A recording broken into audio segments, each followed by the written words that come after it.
Hei, salut! Eu sunt Devenire Panda, voi sunteți pe canalul meu și astăzi o să continuăm povestea Cupidon de Crăciun. E ora 12 și 12. E ora 12 și 12. E ora 12 și 12.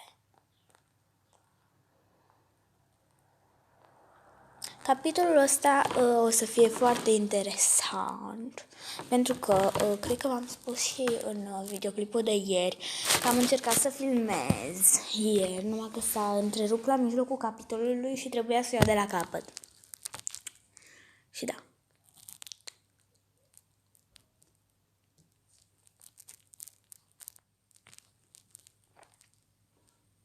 Uf, Doamne, cât mai doar.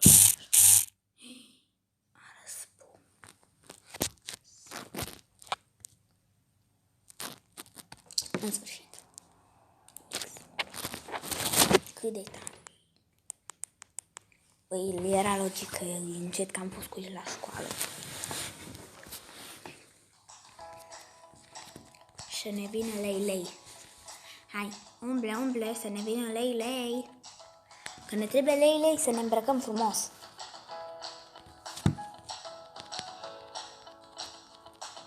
Perfect.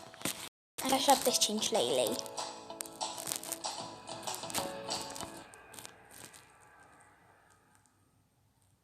Capitolul 5. Sosul sicilian. Baroneasa te face să o duci la o cafenea elegantă de lângă râu. Acesta este singurul loc din jur care oferă o ceașcă bună de ceai. Ce bine arată! Wow, chiar are un gust incredibil, mulțumesc! Spune-mi, Elena, ai fost vreodată în Italia? Nu, dar mi-am dorit întotdeauna să merg. Eu am fost. Baroneasa descrie destul de clar aventurile ei în Sicilia și aproape că-ți poți imagina țara. Acum mă simt de parcă am fost acolo. Ești o povestitoare născută. Trebuie să călătorești acolo pentru a experimenta adevărata magie. Mi-a schimbat viața pentru totdeauna. Scoate plicul pe care l-ai găsit în sufragerie. Elena, aceasta este slujba ta reală. Arată spre bărbatul din imagini. Din nou ești uimită de cât este de frumos. Numele lui este Frank Alazar. L-am întâlnit într-o călătorie de vară din Sicilia. A fost dragoste la prima vedere. De la incidentul cu Derek îți vine greu să crezi în dragostea adevărată, dar cuplul pare atât de fericit. Totuși, ce s-a întâmplat? Încă nu știu. Vezi durere pe fața ei. Baroneasa ia o înghisitură de ceai.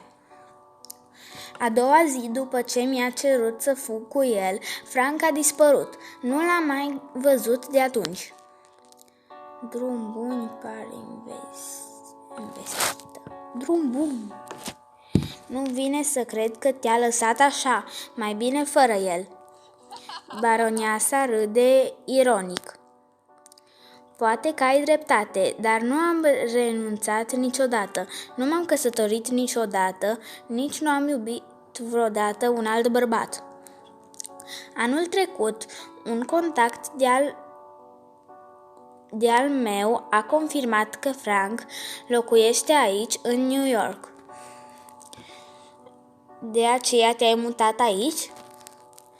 Da, dar acum că a venit momentul în care chiar să fac ceva, ziceți-mi în comentarii adică cum vreți să citesc UGH. Oftează și îți dai seama că îi tremură mâna. Sunt pur și simplu prea lașă să fac primul pas. A trecut atâta timp. Sunt bătrână. Adică și el este. Aceasta râde, făcându-te să tresari. De asta te-am angajat. Am nevoie de abilitatea ta de a trece prin viață. Știu unde lucrează Frank. Trebuie să faci asta. Dă un cadou în fiecare zi pentru următoarele 12 zile. Oh, precum melodia aia veche? Da, cele 12 zile de Crăciun, preferata noastră. Dar este deja a 13-a zi. Trebuie să-i dau primul cadou mâine. Baroneasa îți face cu ochiul. Ar fi bine să pleci, tânără domnișoară. Aceasta întinde plicul înainte să îl poți lua. Intră în cafenea Bentley. Nu din nou.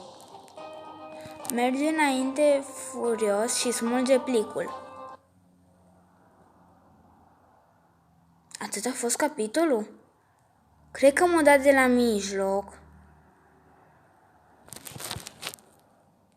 Dar n-are cum să fie atâta de scurt capitolul. M-a dat de la mijloc. Dar nu m-a dat de la mijloc. What? Deci, da, 6 minute? Un capitol? Dar parcă nu era atâta ieri când am făcut. Na, scuze dacă nu este tot, dar n-am. Hai să jucăm reclama asta.